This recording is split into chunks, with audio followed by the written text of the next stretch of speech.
$600 million of Timberwolf securities is what you sold.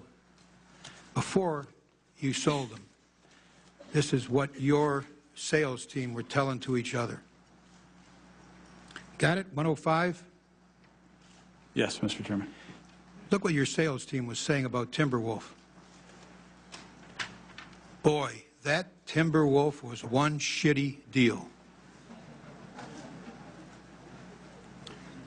They sold that Mr. shitty Chairman, deal. this email was from the head of the division, not the sales force. Whatever it was, it's an internal Goldman document.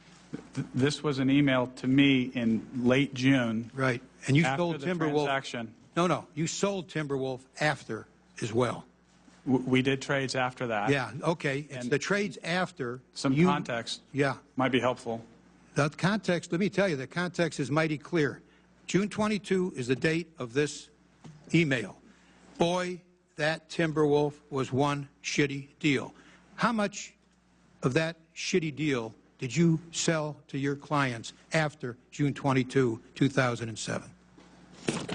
Mr. Chairman, I don't know the answer to that, but the price would have reflected levels that they wanted to invest in. Oh, of course. But they don't know it's a... You didn't tell them you thought it was a shitty deal? Well, I didn't say that. No. Who did? Your people, internally.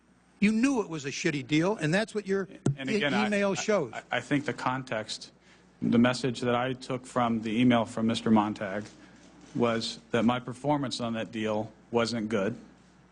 And I think the fact that we had lost money related to that wasn't good. How about the fact that you sold hundreds of millions of that deal after your people knew it was a shitty deal? Does that bother you at all? You sold to customers something? I don't recall selling hundreds of millions of that deal after that. All right. Let's take a look. Exhibit 166, series of emails. First is June 26, 07. That's after June 22.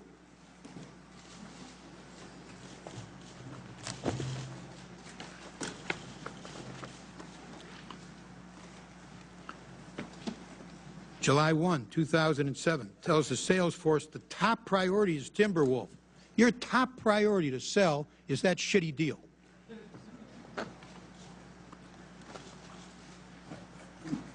Mr. Chairman, my comment was I didn't recall the sales. You got it? That we were trying to sell. Okay, you're trying to sell a shitty deal, and it's your top priority. Come on, Mr. Sparks. Well, Mr. Chairman, should Goldman Sachs be trying to sell, and by the way, it sold it, a lot of it after that date, should Goldman Sachs be trying to sell a shitty deal? Well, can you answer that one? Can you answer that one, yes or no? There are prices in the market that people want to invest in things. I didn't use that term with respect to this deal. No, it's your sale. Well, who did use that term? Who's Tom Montag? Who's Daniel Sparks? That's me. And who's Tom? I know it is. Who's Tom Montag?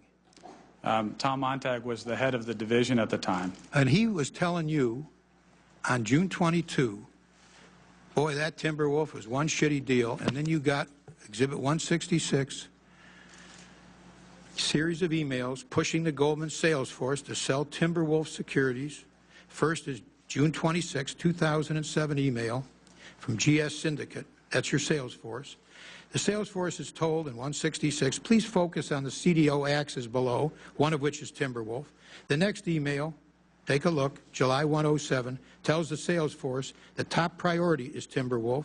The next email is July 24, 2007. Timberwolf is again listed as one of the top priorities. Next is an email, July 3rd, still after the shitty deal assessment, and one in which one of GS sales team leaders, Matthew Biber, writes that with regard to Timberwolf, I'm all over these guys. The last email, August 22, again highlighting Timberwolf as a top priority. So, if you can't give a clear answer to that one, Mr. Sparks, I don't think we're going to get too many clear answers from you, but I've taken much more than my time, and we're going to come back to you and to the others on my second round, and return to Senator Collins.